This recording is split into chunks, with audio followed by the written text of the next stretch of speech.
Hey there, I am Sheila, and I guess you could say I'm living the suburban dream. I've been married to my wonderful husband, Chris, for 4 years now, and boy, what a ride it's been.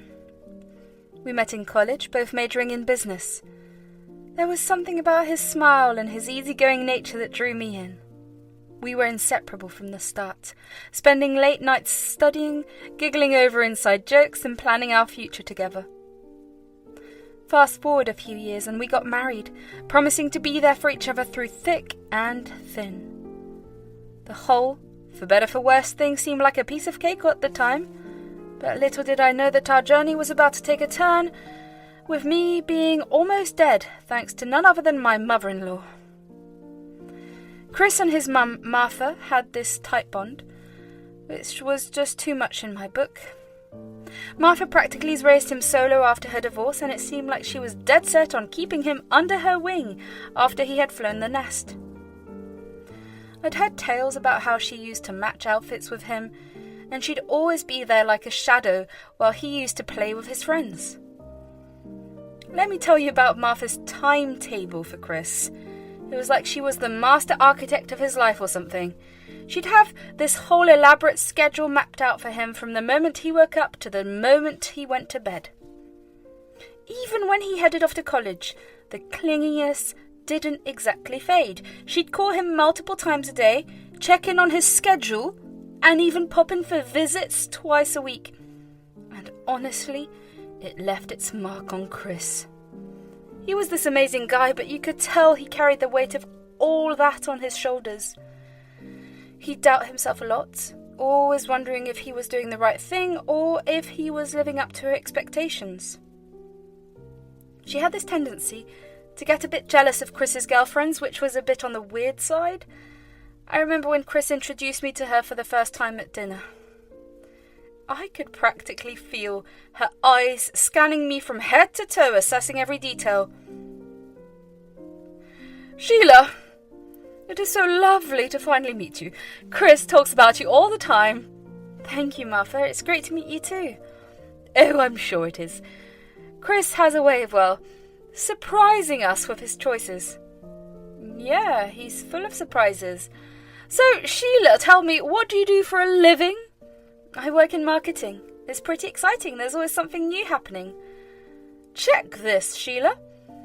Chris used to date some characters like Lily, this artsy chick, always lost in her own artsy universe, not exactly the practical type." "Please, Mum, you're embarrassing me." "Seriously? Oh, totally. And then there was this musical wonder, talented but maybe a bit too free-spirited for my taste. You know, Sheila, no matter who comes into Chris's life, I'll always be the first woman he loves." "Come on, Mum. You got it. Mother-son bond, you know?" "Yep, gotcha." Even when I tried to have a conversation with her, it felt like I was navigating a minefield. I'd mention a movie I liked, and she'd casually mention that Chris didn't enjoy that genre much. Or I'd talk about a place I wanted to visit, and she'd drop in and say that Chris had already been there with her. It's like she had this mission to prove she was the ultimate Chris expert, and I was just an amateur. She just came off as so insecure to me from the very first time we met. She had an opinion about everything, from how I should decorate our apartments to what I should cook for dinner, as per Chris's preferences. It felt like I was competing for Chris's attention with his own mother. Things took an even wilder turn when Martha's kitchen caught fire, turning the house into a disaster zone. She needed a place to stay during the renovations, and of course we had to invite her. The day Martha arrived, she handed me a 14-page rulebook. Yes, you heard that right, a frickin' rulebook. "Hey, Martha, I'm sorry about the fire at your place. Man, that must have been tough. You're welcome to stay here as long as you need. Let me grab those bags for you." "Thanks, Sheila. The fire was a nightmare, shook things up. But before we all get settled, there's something I want to give you." "Oh, all right. Check this out. It's my little creation, a guide to keeping peace around the house." "A guide? Okay, that's interesting." "You got it. It's just my way of keeping things on track while I'm in the picture." What is with all these rules? You know, I've always believed in having some ground rules in a house, like back in the day I had to keep things in check while handling Chris. We don't need a rule book to function as adults, do we? Oh, Sheila, I get it. But having a few ground rules can prevent unnecessary drama, you know? And breaking them might have some consequences. Consequences? Are we running a boots camp here? Stop complaining! Now let's tackle those bags, and I'm curious to see where you've tucked me in. Once I showed Martha her room and got back to mine, I flipped through the pages, each one outlining absurd rules like vacuum the living room precisely at 8:30 a.m, serve dinner at 6:45 p.m. sharp, and my personal favourite, wash the bathroom towels with lemon-scented cleaner every other day. I was shocked at the list of rules. What kind of controlling behaviour was this? When Chris got back from work, I showed him the rule book, and before going to bed, we both started laughing at it. It was like we stepped into this whole other universe where everything was super organised. Okay, this one takes the cake. Arrange the spice jars in alphabetical order.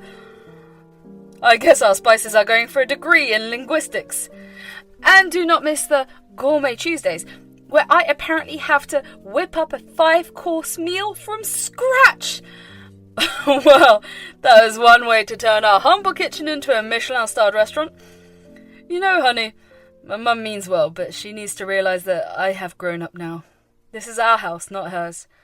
We have our own way of doing things. You're right. So, promise me you will not take this rulebook too seriously. It's just her way of showing that she cares, even if it's a bit eccentric. Deal.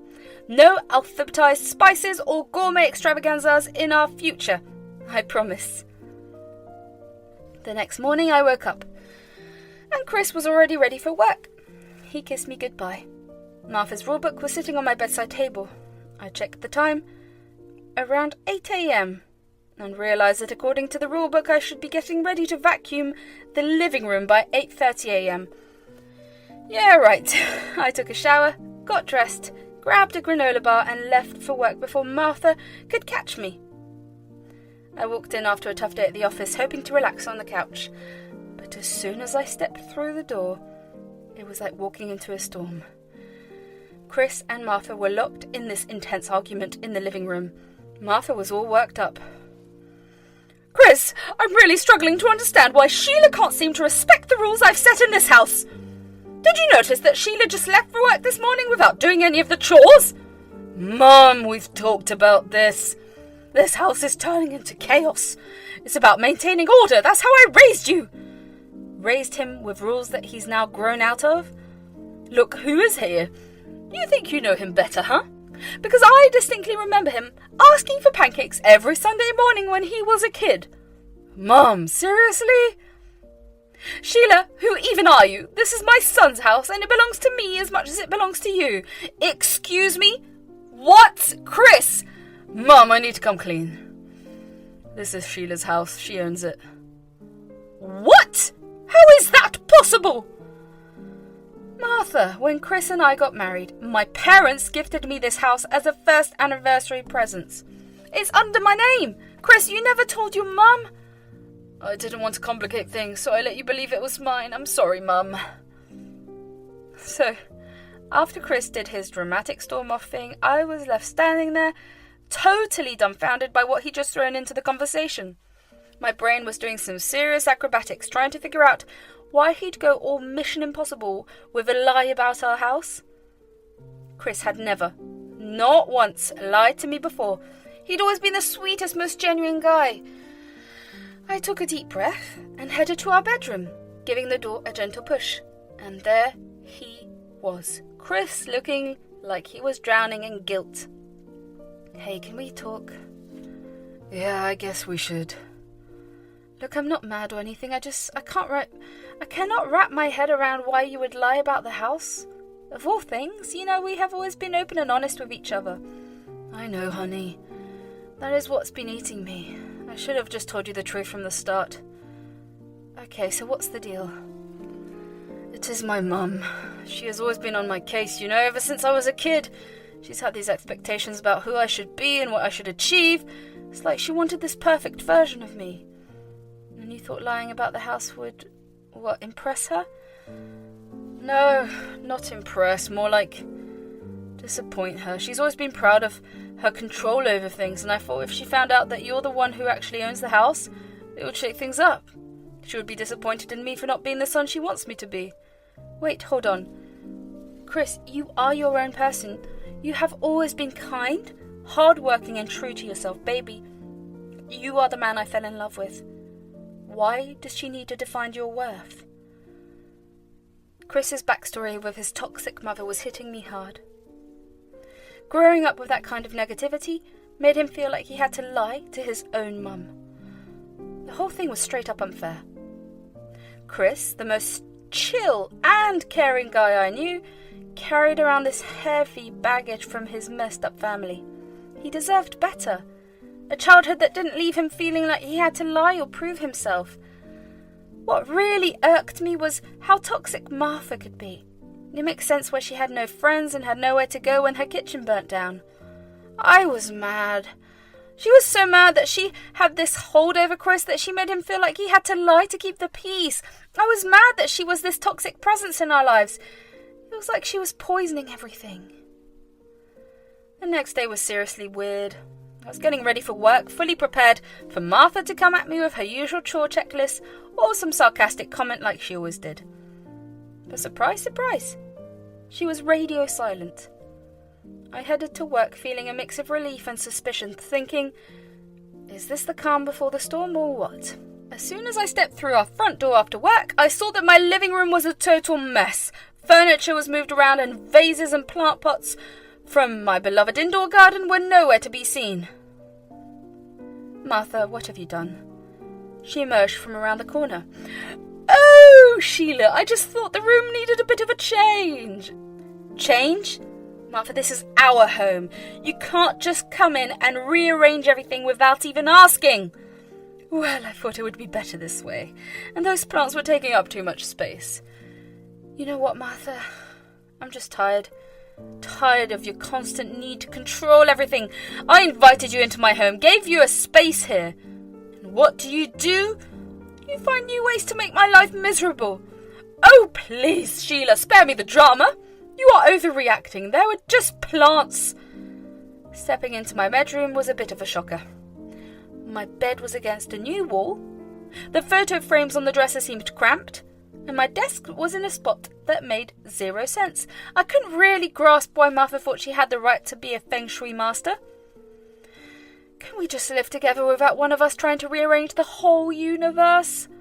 I stormed into Martha's room, my frustration reaching its boiling point. Enough was enough. Martha, seriously, what were you thinking? You had no right to go into my bedroom and rearrange things without asking. You're blowing this way out of proportion. Martha, we need to talk. I've been trying to keep my cool, but I can't hold back anymore. You've been treating me like some sort of intruder in my own home, and it's not okay. I get that you have your rules and your idea of how things should be, but let me tell you something. Being a mum doesn't give you a free pass to mess with our lives. Whoa! Where's all this coming from? It's been building up after months of your critiques and eye rolls. You think you're the guru of life or something, especially when it comes to Chris. But guess what? Your way isn't the only way, believe it or not. I've been guiding him since his dad left, and I give you props for that, but that doesn't mean you're the boss of our lives. I've seen how your need for control is stressing Chris out. He's walking around like he's got a ton of bricks on his shoulders, worried that he's not living up to your expectations. I'm seeing it for what it is. I see it when Chris hesitates to speak his mind around you. I hear it when he tries to keep you happy at all cost. Chris is a grown man, and I'm not letting you yank his strings anymore. You just brought trouble upon yourself, Sheila. Questioning me as a parent. You'll know soon. So, after that showdown with Martha, I was emotionally drained and seriously wiped out. I told the whole drama to Chris later that night and found comfort in his arms. He was like my shield against the emotional storm. He apologized to me and told me that Martha was not a permanent member of the house and that she would be gone soon. Chris's "she'll be gone soon" comment started making sense, so I did not let it bother me much. But the next morning, while I was getting ready for work, Martha just walked up and apologised out of the blue. She said she'd try to relax and not meddle. Surprisingly, she stuck to it. Things were going pretty smoothly for a while. Martha seemed to be on a mission to be helpful, pitching in with chores and being all nice and cooperative. She even made dinner for Chris and me, and we actually sat down like a normal family to eat. It was super weird, but kind of nice, to be honest. For a moment, Chris and I started thinking maybe she is turning a corner. After that, in a span of around a week, everything took an unexpected turn. I came home one day after work and Martha greeted me, asked me how my day was, and handed over some homemade protein bars. It seemed like a nice gesture at first, so I took one and had a bite. And so I ended up gobbling down the entire thing, but within moments I could feel a weird lump forming in my throat and my skin erupted in rashes. Panic set in. Did Martha slip in some peanuts? I called out for her. You know I'm allergic to peanuts. What the heck did you put in those bars, Martha? Oh my gosh, Sheila. I forgot about your allergy. I didn't mean to, I swear. Seriously, Martha. Oh, come on, Sheila. It must have slipped my mind just like my rules slipped yours. Oh my God, are you kidding me? I could die. I rushed to my rooms to get my EpiPen and Martha followed me. Where did I put that EpiPen? I need it now. Looking for something, Sheila? My EpiPen. You rearranged this room. Where did you keep it? This is not a game, Martha. My EpiPen is a matter of life and death. Well, we'll just have to find it, won't we? I could feel my body giving out like I was running on fumes. My vision was all wonky and the sense of doom settled in. I knew things were seriously messed up. As I was trying not to black out, I heard Chris's voice cutting through the haze. He was on the phone, talking like his life depended on it.